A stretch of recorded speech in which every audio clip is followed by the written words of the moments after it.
दोस्तों आज की वीडियो में हम बात करने वाले हैं भगवान गौतम बुद्ध की एक सच्ची घटना के बारे में, जिसे उंगली माल की घटना से भी जानते हैं। दोस्तों प्राचीन काल की बात है, मगध देश की जनता में आतंक छाया हुआ था। अंधेरा होते ही लोग घरों से बाहर निकलने के लिए हिम्मत भी नहीं जुटा पाते थे। कारण था उंगली माल। उंगली माल एक ऐसा खूंखार डाकू था जो मगध देश के जंगल में रहता था। जो भी राहगीर उस जंगल से गुजरता था वह उसे रास्ते में लूट लेता था और उसे मारकर उसकी एक उंगली काटकर माला के रूप में पहन लेता था। इसी कारण लोग उसे उंगली माल कहते थे। एक दिन उस गांव में महात्मा बुद्ध आए। लोगों ने उनका खूब स्वागत और सत्कार किया, लेकिन महात्मा बुद्ध ने देखा कि वहाँ के लोग डरे हुए हैं और लोगों में आतंक सा फैला हुआ है। महात्मा बुद्ध ने लोगों से इसका कारण जानना चाहा तो लोगों ने बताया कि इस डर और आतंक का कारण है वह उंगली माल डाकू।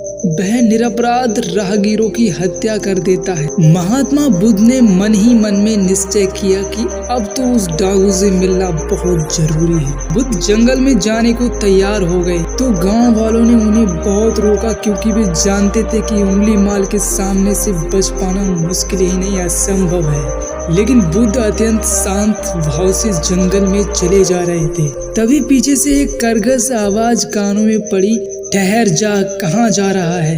बुद्ध ऐसे चलते रहे जैसे कि उन्हें कुछ पता ही नहीं। पीछे से और जोर से आवाज आई, मैं कहता हूँ ठहर जा। बुद्ध रुक गए और पीछे से पलटकर देखा तो सामने एक खूंखार काला व्यक्ति खड़ा था। लंबा चौड़ा शरीर, बड़े हुए बाल, एकदम काला रंग, लंबे लंबे नाखून, लाल लाल आंखें, हाथ में तलवार लिए वह बुद्ध को घूर रहा था। उसके गले में उंगलियों की माला लटक रही थी। वह बहुत डरावना लग रहा था।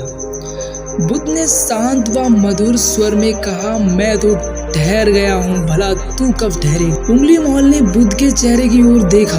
उनके चेहरे पर बिल्कुल भय नहीं था, जबकि जिन लोगों को वह रोकता था वे भय से थर थर कांपने लगते थे। उंगली माल बोला, हे सन्यासी, क्या तुम्हें डर नहीं लग रहा?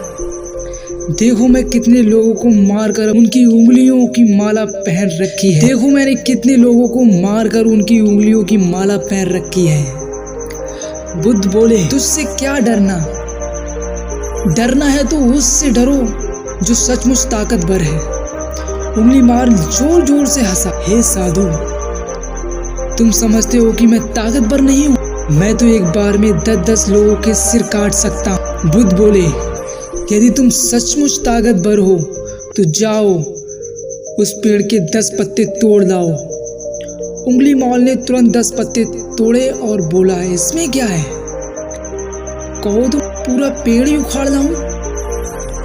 महात्मा बुद्ध बोले, नहीं, पेड़ उखाड़ने की कोई जरूरत नहीं है। यदि तुम वास्तव में ताकतवर हो तो जाओ इन पत्तियों को पेड़ में जोड़ दो। उंगली माल क्रोधित हो गया और बोला, भला कहीं टूटे हुए पत्ते भी जुड़ सकते हैं? महात्मा बुद्ध ने कहा, जब तुम किसी चीज को जोड़ नहीं सकते तो तुम्हें तोड़ने का क्या अधिकार है? एक आदमी का सिर जोड़ नहीं सकते तो काटने का क्या अधिकार है? उंगली माल अवाक रह गया। वह महात्मा बुद्ध की बातों को सुनता रहा और एक अनजान सी शक्ति ने उसके हृदय को बदल दिया। उसे लगा कि सचमुच उससे भी ताकतवर कोई है। उससे आत्मग्लानि होने लगी। वह महात्मा बुद्ध के चरणों में गिर पड़ा और बोला, हे महात्मन, मुझे क्षमा कर दीजिए। मैं भटक गया था, आप मुझे अपनी शरण में ले लीजिए। भगवान बुद्ध ने उसे अपनी शरण में लिया और अपना शिष्य बना लिया। तो दोस्तों आज की वीडियो बस यही खत्म होती है। दोस्तों मिलते हैं कोई अगली वीडियो में।